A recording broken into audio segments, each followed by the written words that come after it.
Hello guys, welcome to another video of stock market friends. GV electricals limited guys, इस IPO का आज day 6 का subscription open हो जानेंगे। लाइव सब्सक्रिप्शन जीएमपी कितना चल रहा है, लिस्टिंग कितना मिलेगा, परफॉर्मेंस कैसा रहा, अप्लाई करें या फिर नहीं, लास्ट डे है तो फाइनल डिसीजन क्या है, इन सभी पॉइंट्स को डिस्कस करेंगे। और ये कोई रिकमेंडेशन वीडियो नहीं है, इसलिए जो भी फाइनल डिसीजन होगा अपने रिस्क पर लीजिएगा। चलिए फ्रेंड्स, वीडियो को स्टार्ट करते हैं। तो गाइस, आईपीओ 31 को ओपन हुआ था, 7 को आज क्लोज किया जा रहा है। 6 डे आईपीओ, क्योंकि 3 डे आईपीओ एक्सटेंड कर दिया गया था। रीजन क्या था? रेगुलेटरी में कुछ चेंज, इसके बोर्ड रेगुलेटरी में कुछ चेंज हुआ था। जैसे बोर्ड इंडिपेंडेंट डायरेक्टर का अपॉइंटमेंट हुआ था, इसके कारण इसका डेट एक्सटेंड कर दिया गया, क्लोजिंग डेट। और जो कि इसका और लिस्टिंग डेट है 12 अगस्त का। 10 रुपीज का फेस वैल्यू, 123 टू 130 रुपीज का प्राइस बैंड, 1000 शेयर्स की लॉट साइज, फ्रेश कैपिटल और ऑफर फॉर सेल का कॉम्बिनेशन है। Book built IPO. और जो कि इशू साइज है 42 करोड़ का, 32.5 लाख शेयर्स इशू किया गया है। Mansis share and stock broking market maker है। जो कि फ्रेश कैपिटल 35 करोड़ का, ओएफएस 3 करोड़ का, बीएसई एसएमई लिस्टिंग किया जा रहा है। अलॉटमेंट डेट 10 अगस्त का, 11 को रिफंड रिलीज किया जाएगा। शेयर्स डीमैट अकाउंट में क्रेडिट होगा। ऑफर दिया गया है क्यूआईबी, एंकर इंक्लूड नहीं करेंगे, जो कि लगभग 18.2% 18.2% का ऑफर दिया गया है क्यूआईबी को। और बिग एच एन आई 9.2, स्मॉल एच एन आई अगर देखा जाए तो 4.6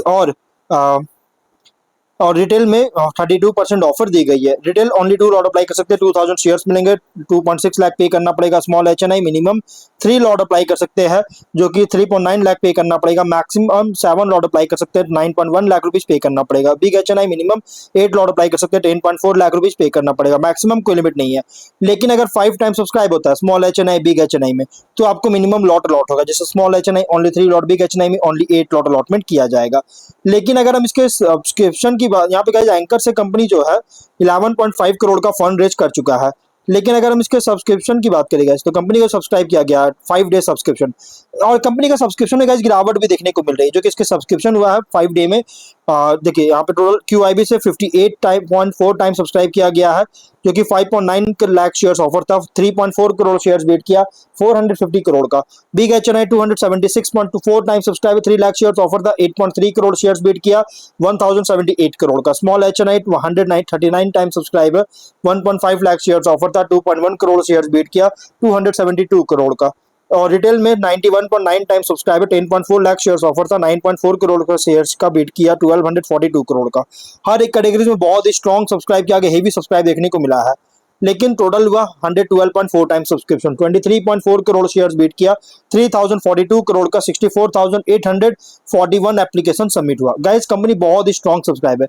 लेकिन अगर देखिएगा तो डे 5 में और डे 6 में लगातार कंपनी का सब्सक्रिप्शन में गिरावट आ रही है, मतलब रिड्यूस होता हुआ नजर आया। हाँ, बी स्मॉल एचएनआई से अगर देखा जाए तो डे 6 में थोड़ा बहुत इंक्रीज किया, लेकिन बाकी और रिटेल में थोड़ा बहुत इंक्रीज किया, लेकिन डे 5 में बहुत ज्यादा गिरावट आया था। लेकिन बिग एचएनआई में डे 6 में गिरावट देखने को मिल रहा है। आप यहाँ कंपेयर कर सकते हैं, लेकिन थोड़ा बहुत सब्सक्रिप्शन इंक्रीज हुआ डे 5 के कंपैरिजन में।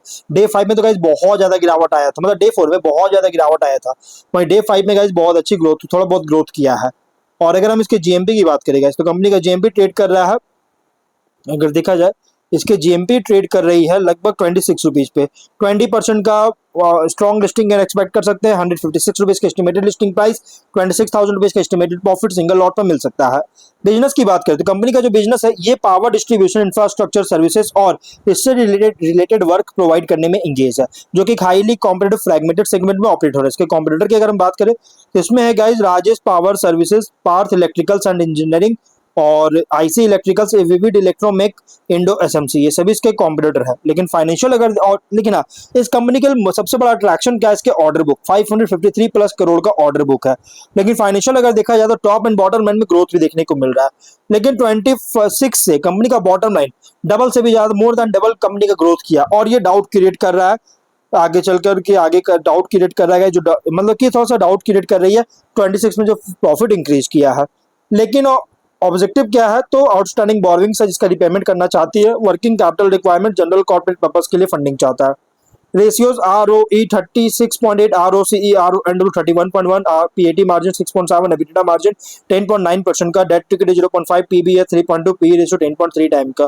प्रोमोटर होल्डिंग है प्री इशू 95.6, पोस्ट इशू 68% का। और गाइस, कंपनी का रिसेंट फाइनेंशियल डेटा के अकॉर्डिंग प्राइस बन जो रखा गया है एग्रेसिव, मतलब कि ओवरली प्राइस रखी गई है। लेकिन अगर हम इसके स्वॉट एनालिसिस करें तो स्ट्रेंथ अगर देखा जाए कंपनी ऑपरेट करता है power distribution infrastructure and electrical engineering sector में, और कंपनी ईपीसी सर्विसेज प्रोवाइड करता है power distribution, electrification, electrical infra projects के लिए।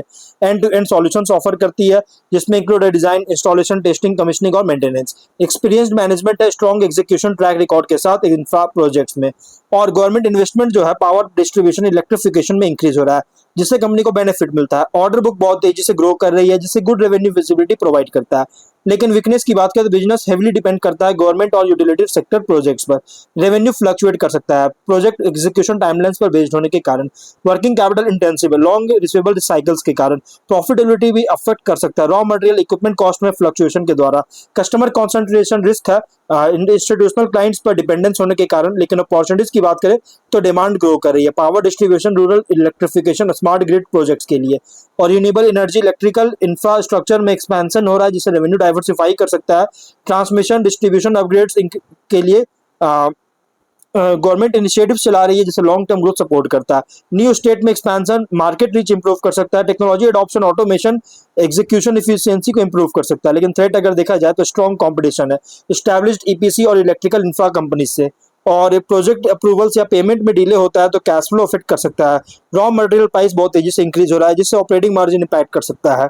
गवर्नमेंट पॉलिसीज में कोई भी बदलाव होता है तो प्रोजेक्ट अवार्ड्स जो हो रहा है उसको अफेक्ट कर सकता है। इकोनॉमिक स्लो डाउन के कारण इंफ्रा इन्वेस्टमेंट्स को रिड्यूस कर सकता है। पीयर कॉन्टेक्स्ट करेंगे तो लार्ज इलेक्ट्रिकल ईपीसी कंपनीज के कंपैरिजन में ऑपरेट कर रहा है as a specialized power distribution infrastructure solutions provider. लेकिन कंपनी compete करता है project execution capability, engineering expertise, quality standards, customer relationship पर compete करता है।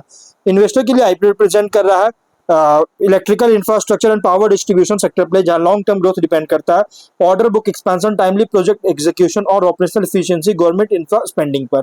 और लिस्टिंग स्ट्रेटजी, लिस्टिंग गेन के लिए अगर सब्सक्रिप्शन डिमांड स्ट्रॉन्ग होता है, रिटेल, एचएनआई, क्यूआईबी हर एक कैटेगरी में तो कंसीडर कर सकते हैं। लेकिन साथ में जीएमपी सब्सक्रिप्शन ट्रेंड मॉनिटर कीजिए इशू क्लोज से पहले। लॉन्ग टर्म के लिए उन इन्वेस्टर के लिए सुटेबल उनका पॉजिटिव आउटलुक है इंडिया पावर इंफ्रा सेक्टर पर।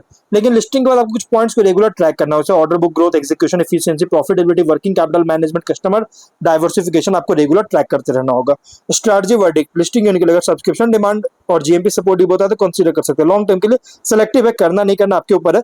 और उन इन्वेस्टर के लिए सुटेबल इनका लॉन्ग टर्म व्यू है इलेक्ट्रिकल इंफ्रा और पावर डिस्ट्रीब्यूशन सेक्टर पर। इसलिए गाइस जो भी फाइनल डिसीजन लीजिएगा अपने रिस्क पर लीजिएगा, ये कोई रिकमेंडेशन वीडियो नहीं है। तो गाइस वीडियो कहीं पर एंड करते हैं, अगर कोई डाउट है कमेंट बॉक्स में पूछे। मिलता है नेक्स्ट वीडियो में, टिल देन बाय बाय।